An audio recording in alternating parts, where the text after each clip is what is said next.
This is the plaintiff, Natalie Bomba. She says she and the defendant have been friends since 2015, and she loaned her money out of the goodness of her heart when she was in a time of need. She can't seem to get the ingrate to pay her back the $1,840 she owes her, so she's suing her here and now at the People's Court.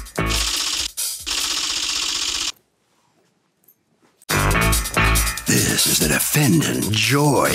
She says the plaintiff was practically homeless, so she let her live with her rent-free while she got back on her feet.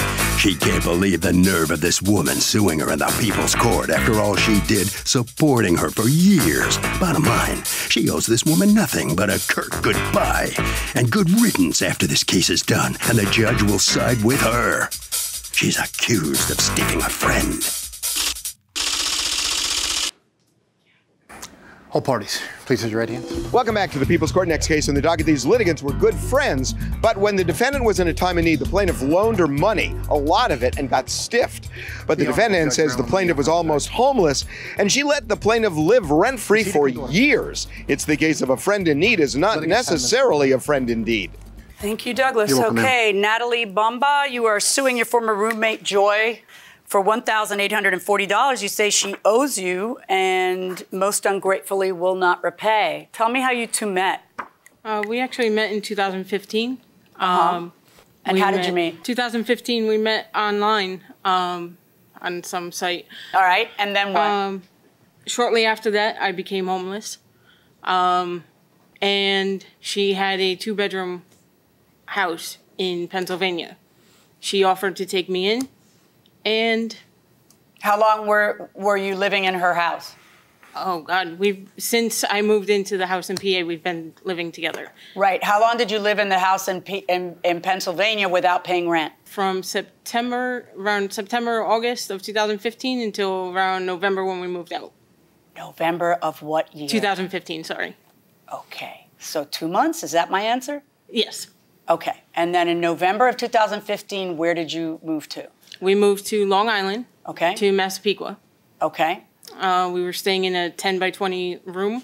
Okay. We were splitting rent at that time. Okay. And it was $1,000 rent. We each put $1,000 down, and we were both working in Long Island at the time also. All right. Now, the apartment in question that you moved to is yet another apartment, right? Yes, we moved from that 10 by 20 apartment into...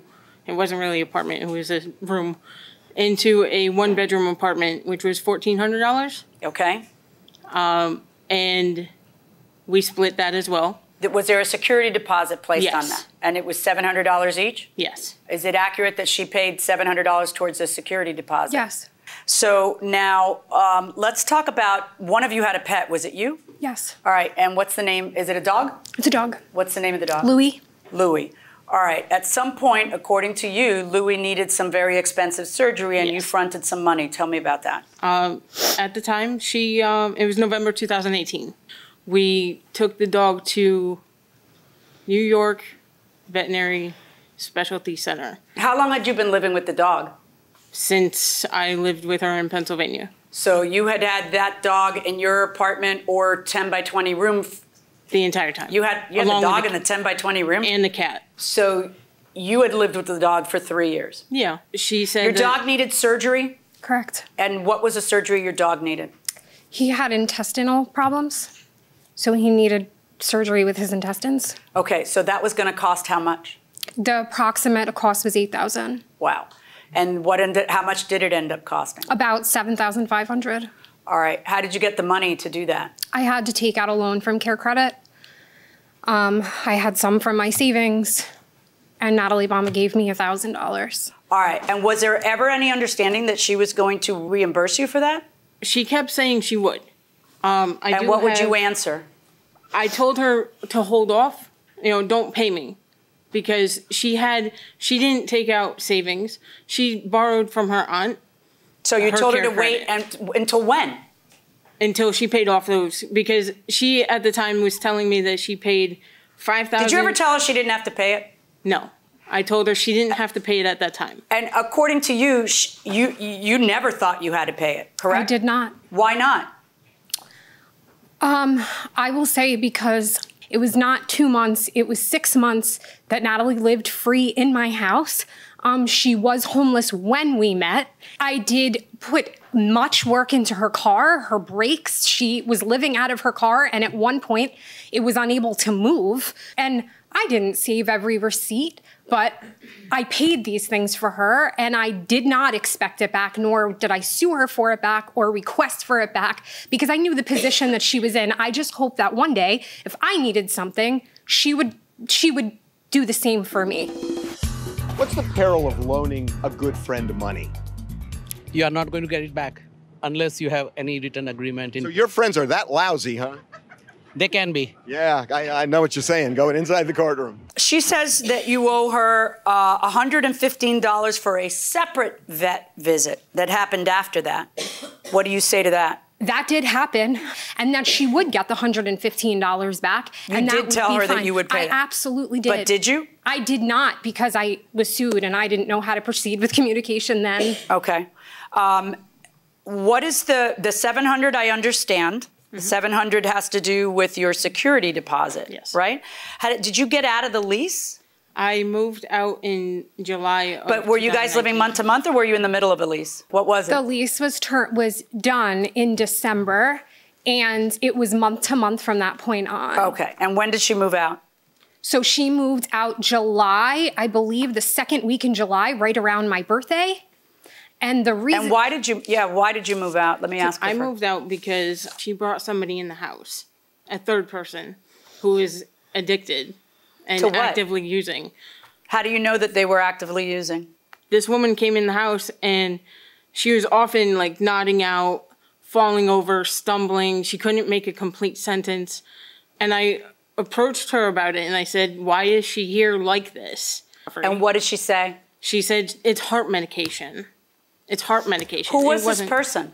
My friend. Okay, but I meant, why was she living in your— No, she wasn't living. She was just visiting, actually, and— For how long was she visiting? So she used to come over on the weekends, Friday to Saturday, every other. But the point is that I'm trying to make is that it's not just I had someone nodding out in the house. That's absolutely not true. She does have an anxiety condition. Okay, let's talk about that $700 that she's suing you for, first of all, because you ended up staying in the place. Yes. And then you didn't pay rent for one of the months. Yes. And then the landlord took the security deposit as rent, right? Yes.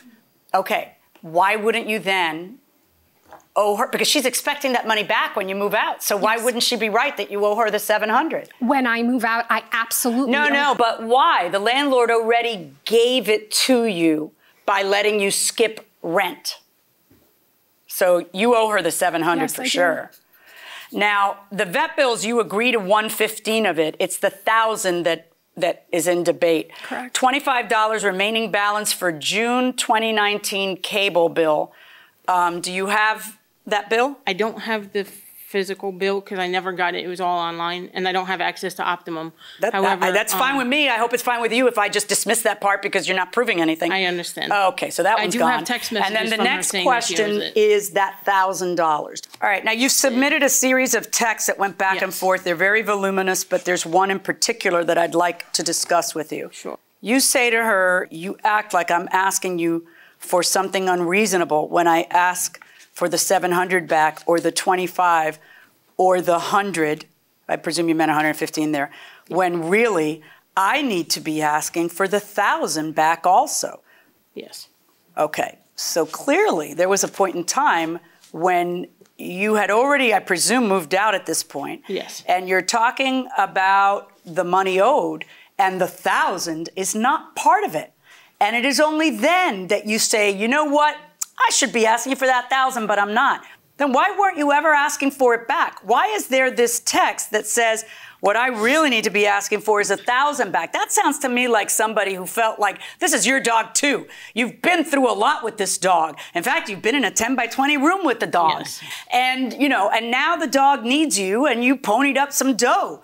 And then now after you think about it and scratch your head and you're mad at the way she's behaving over the $700, I should be asking for that $1,000 back too. That's how it tastes to me. You see? I understand. Yeah. That wasn't the case. However, as I stated, she borrowed money from her aunt. Yeah, you kick. I'm kind of not buying it. I'm kind of not buying it. I'm going to order you to pay the 115 in vet bills that you had always agreed to pay. I'm going to order you to pay the 700. She doesn't have to wait for it because you already got the benefit of it by not paying rent then. So that 700 you didn't pay in rent, that other 700 belongs to her. So I'm ordering you to pay her $815.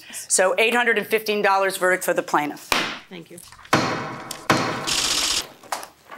So the plaintiff is going to get $800 and some dollars, $815 back. Joy, you were convinced you were going to prevail totally in this case. You didn't. What do you think? That's okay. I'm confident, and the judge was a fair ruling, and I'm happy with it. Okay. You guys really bounced around a lot together, didn't you? Yes. It's over now. It's over now. Yeah. How's the dog, by the way? He's doing better, thank you. Okay, good enough. Yes. Thank you very much. Thank you. You must sign some documents. Ms. Bamba, think you learned anything from all of this? I like to think so. Like what? Don't get into anything with anybody, ever. Ever again? Ever. Okay. I'll be living alone. You brought a cheering crowd here. I did. Okay. Did they help you? A little bit, yeah. All right, good enough. Thank you very much. Thanks. Goodbye, everybody. Goodbye. Harvey? You know, Doug, it's even more important when you loan a friend or a relative money to get something in writing, an email, a text confirming what's done. It preserves the friendship and it avoids lawsuits.